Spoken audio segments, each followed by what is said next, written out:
7 o'clock now, every night this week. We got to get the contest rolling. We'll do that later on. Marquis in the building.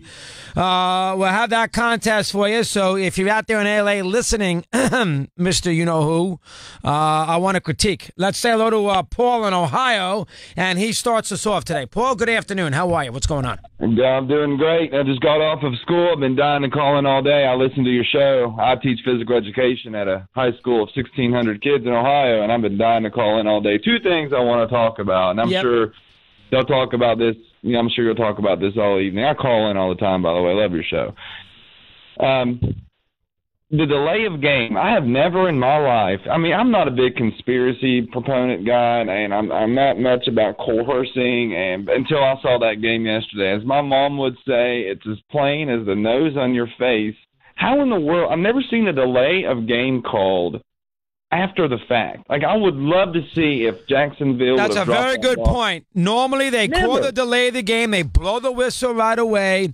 In this case, they got the first down, and then they took the play back. That's an excellent point. Go ahead. It wasn't even like a fast play. It wasn't like it was like a 2-yard out or even a 3-yard out. There was like a 13, 14-yard out, and it's like they were waiting to see, almost like it was a foul in NBA basketball. Like you wait to see if the basketball goes in before you don't call the foul or you call the foul. That's not how it's supposed to be. It's not. That turned out to be a big play. But again, Paul, we could sit there and break down, and they would have maybe put the game, another field goal there. Who knows? But 17-3, maybe even better than that. But the bottom line is that after Miles Jack, and they blew the whistle poorly, and of course the Jaguars is probably a touchdown. But after that was a horrendous job blowing that whistle. Why? There's no need. But because they didn't think it was a fumble, that's why they blew. But the bottom line is when that ball after that turnover is in your hands and you have the ball with 10:44 left, up 10, that's a game you have to win. Game over. Yeah, I even told my wife, too, on the 3rd and 18, when Tom Brady completed that 3rd and 18, I was like, that's the game. And she looked at me like, what are you talking about? I was like, if they can't stop them on 3rd and 18, they can't. And that was a huge play, too, and that hurt them. But, I mean, and good job, Paul. Good call. 3rd and 18, we've already mentioned. If you want to be fair about it, and I can moan and groan about every officiating call in the world, and I think the officials, it's tough to take. Patriots seem to get every break known to man. We get it. But you know what? They earn those breaks, too. They earn them. And Jacksonville's got nobody to blame but themselves. And again, this is what I would say about Marrone, and I understand he's in a tricky spot because he has an unproven quarterback, but you can't manage the game in that spot with the main focus at certain times of making sure your quarterback doesn't make a mistake. And that's what he did. He did it at the end of the half, and he did it in those 3 series in the fourth quarter. And it's hard to win championships that way. And I understand there's a reason with Bortles, but in this case, you probably got to let Bortles play the game properly. And they didn't do it, and they got burned, which bothers me. Scott in New Jersey, he's on Mad Dog Unleashed. Scotty, good afternoon. How are you today? Hey, Chris.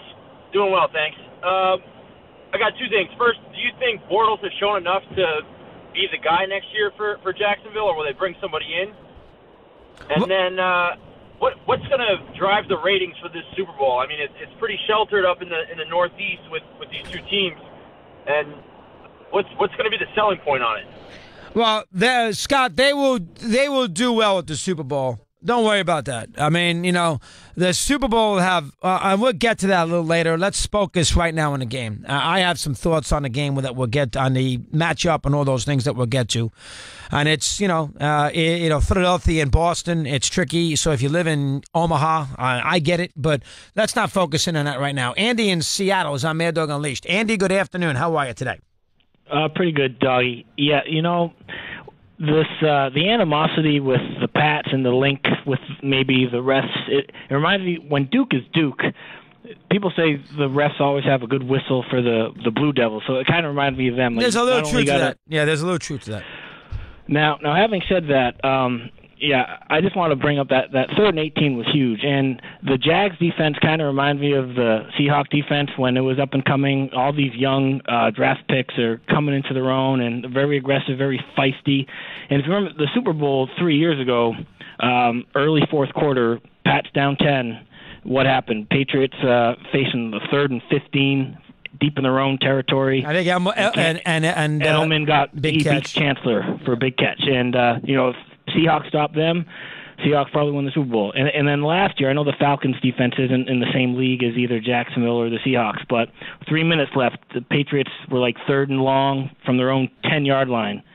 Falcons couldn't get them off the field. So I get it. I know the 6-1 penalties is definitely not something you want to hear about, or it's tough pill to swallow if you're a Jaguar fan, if you're a Patriot hater, but they still have to cross the goal line on their own. They do, and you're right. They make the plays when they have to make the plays. And by the way, enough of Edelman now. The idea that somehow they were not going to win without Edelman, that's such a bunch of nonsense. Did you think about Julian Edelman at all yesterday?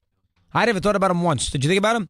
Amendola plays great. They have so many other guys. It drives you crazy. Here it is. They got the same. They're 4th, they're 5th, they're 16-2 now without Edelman. So the idea that Edelman, and that's for the writer there who was telling me about, what was his name from the Sports Journal? Rick Bedard, is that what it was? I forget his first name. Bedard, who's telling me about Cooks. How did Cooks play yesterday, by the way? Every time I turned around, he had one drop, which is a big one. But every time I turned around, all Cooks was doing is catching passes and getting them to commit penalties. That's all. He got them to commit 2 personal foul, pass interference penalties. I mean, he was phenomenal in the game. I mean, it's amazing. Greg Bedard, you killed. How did he do yesterday, Cooks? How did he play? All I know, what he catch 6 balls for 100 yards plus 2 penalties for about 60 yards of penalties, which he was the guy that got the penalties called on. For crying out loud. But I don't want to hear about Edelman. Edelman, that's why the Patriots are so good. They are so interchangeable. They lose Gronkowski, no big deal. They lose Edelman, no big deal.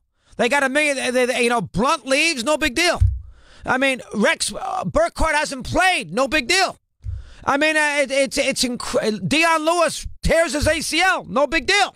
It is, except for Brady, different.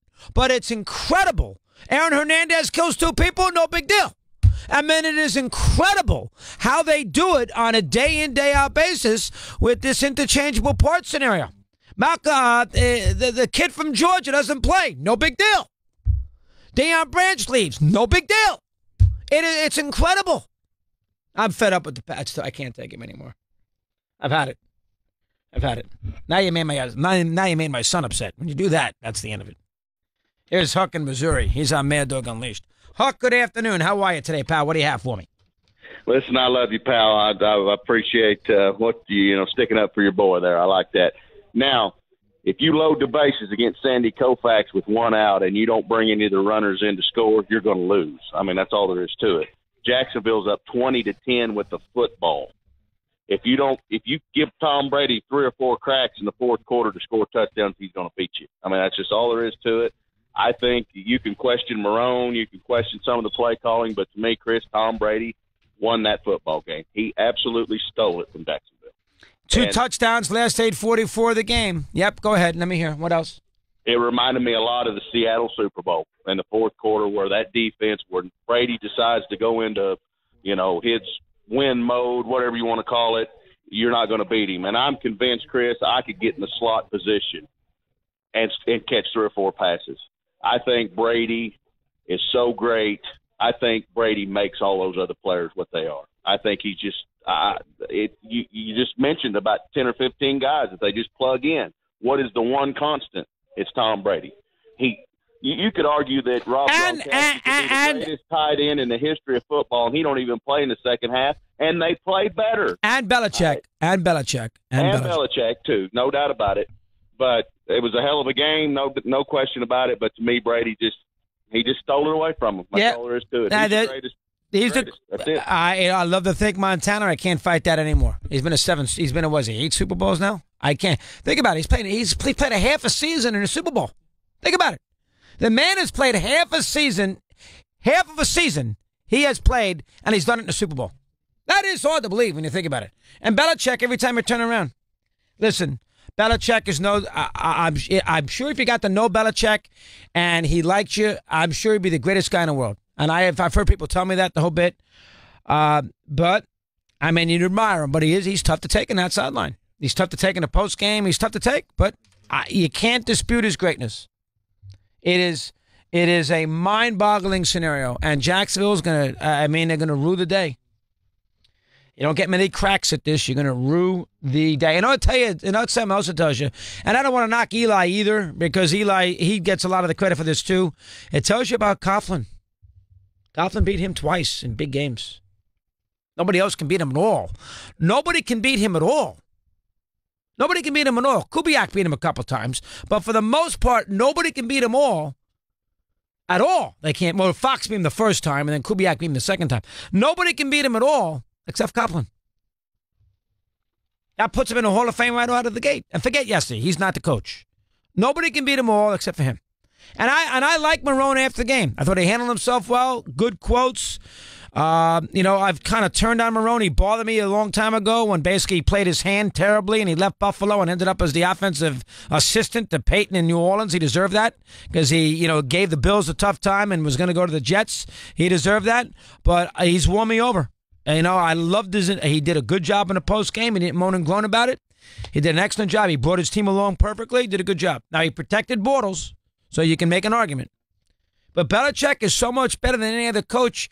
It's almost too much of an advantage that he has. Dan Lang's got a sports bite. He's on Mad Dog Unleashed.